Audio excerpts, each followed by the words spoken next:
Looking back on the past 12 months, we can safely say that the debate about the European Union's future has grown ever more intense. The sovereign debt crisis, high unemployment, low growth. All of these have cast a shadow over the EU and raised some fundamental questions about its future.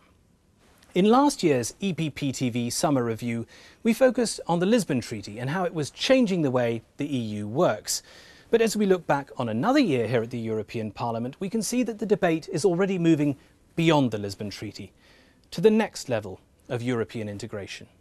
The failure of the financial system was largely a failure of regulation, and in the wake of the crisis, the EU has been focusing on strengthening regulatory oversight of the banking system.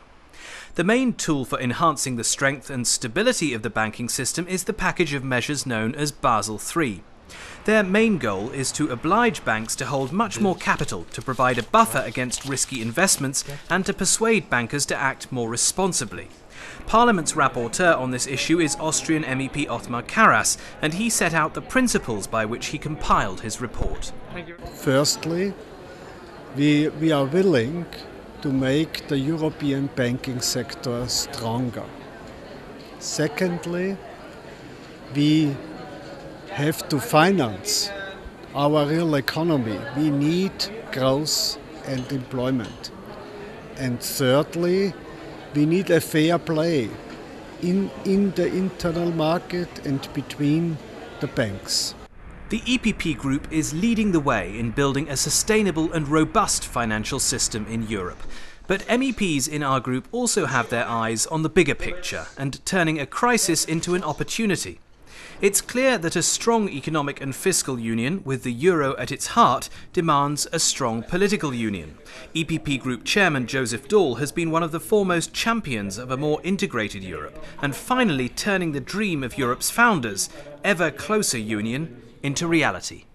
We have to think about sovereignty in a different way. Our ideas need to evolve so that we can create a stronger European political union. This is our mission. We belong to the family that created Europe. Our determination, our courage and our sense of responsibility pushes us towards more Europe. So, economic issues have dominated the past year here in the Parliament, but you'd be wrong to think that the crisis has been the only issue on the agenda. In fact, the crisis has inspired MEPs to look at different ways to free up Europe's economy, to drive growth and create jobs, especially through broadening the EU's single market. And exploiting the potential of the digital economy has featured particularly prominently this year. Smartphones have become an indispensable part of our lives for work and for pleasure, when we're at home or when we're travelling. But using a smartphone abroad to download data can be an expensive business. And that's why the European Union has decided to regulate data download costs for customers who are roaming or using their smartphones in another country. The European Commission says that mobile operators are profiteering by imposing disproportionate and excessive prices for data roaming. Angelika Niebler, an MEP from Germany who's the European Parliament's rapporteur on the so-called Roaming 3 package, explains why the EU is so ambitious on this important issue. Our EPP Group always wanted a digital market, a digital economy here in Europe, not only in the United States, but here in Europe. And for that, we supported the digital agenda of the European Commission. And one key issue of this digital agenda is actually having no roaming charges at all in the European market. 40,000 people die in accidents on Europe's roads every year.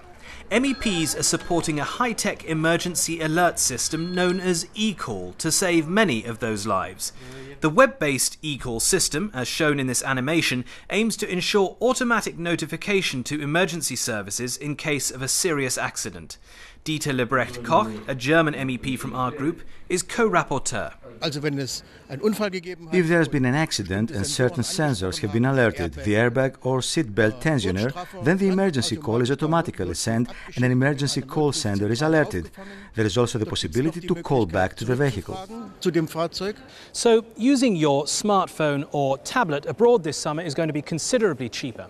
And if you're holidaying elsewhere in Europe, you'll of course be able to take advantage of the free movement principle enshrined in EU law and embodied by the Schengen Accord.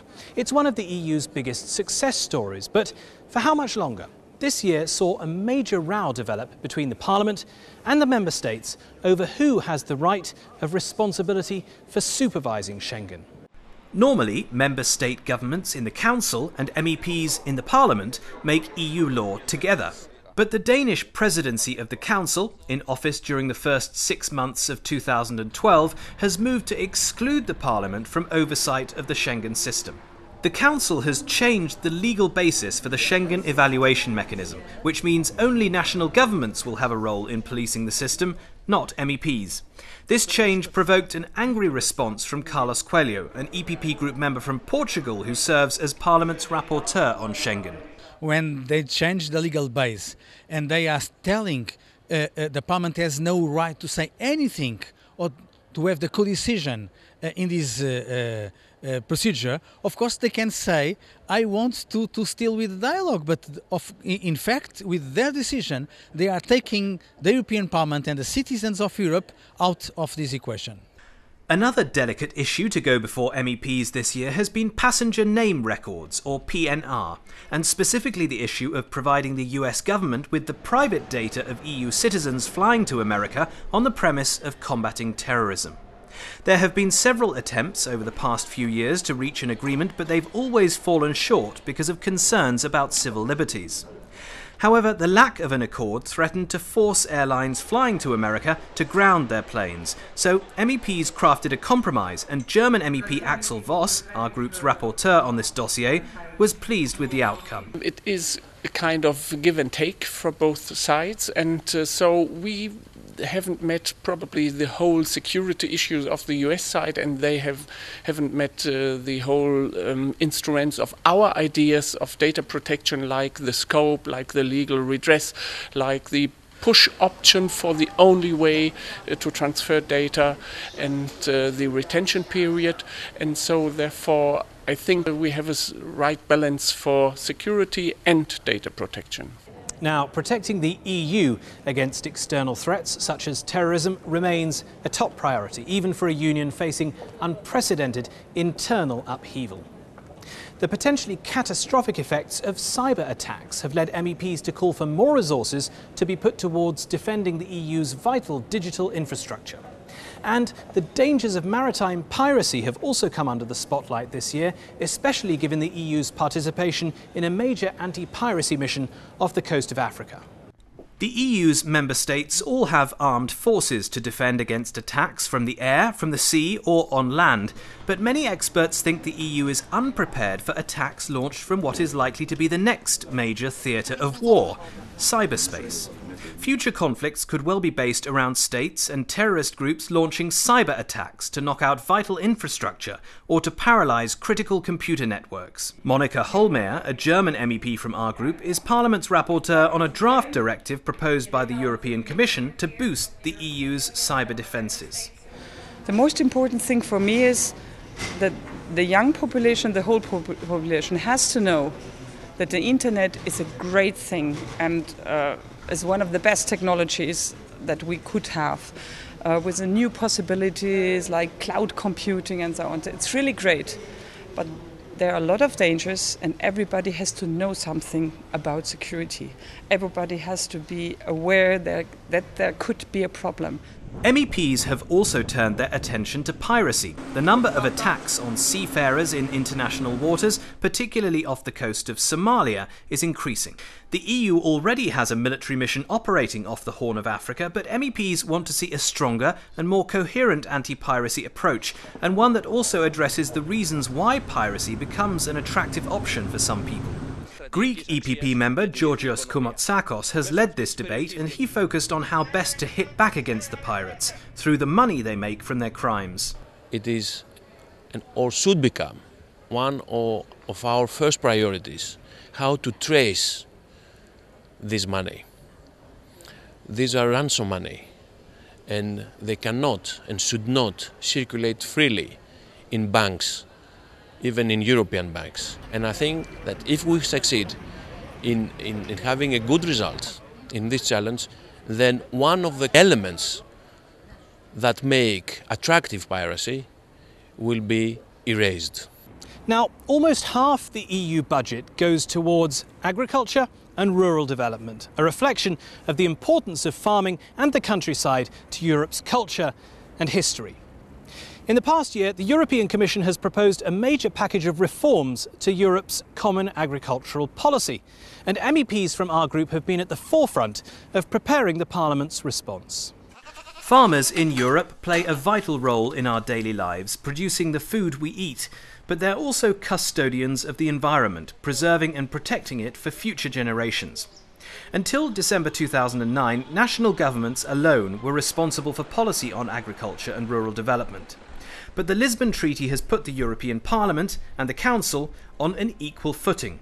So the Commission has been considering from the start the European Parliament's likely response, as Irish MEP and former agriculture journalist Mered McGuinness explains. I think this is a most dramatic moment for the European Parliament and for negotiations, because remember past reforms, they sometimes happen late into the night. The Parliament, your opinion might be taken into account and ignored, but now we're in a very different position. There is a huge responsibility on the Council and the Parliament to work together to do what it is best for European agriculture and for European consumers. The dynamics are going to be fascinating. Well, it's been a bumpy 12 months for the EU, and a state of uncertainty about the future is likely to continue. But if anything can be predicted, it's that the EPP Group will continue as Europe's largest and most influential political force to reflect the concerns and aspirations of Europe's 500 million citizens. Well, that's all from us for the summer here at EPP TV, but we'll be back in early September. Until then, you can see more about all the stories we've featured in this review, plus much more, at our website, eppgroup.eu. Thanks for watching, and see you again soon.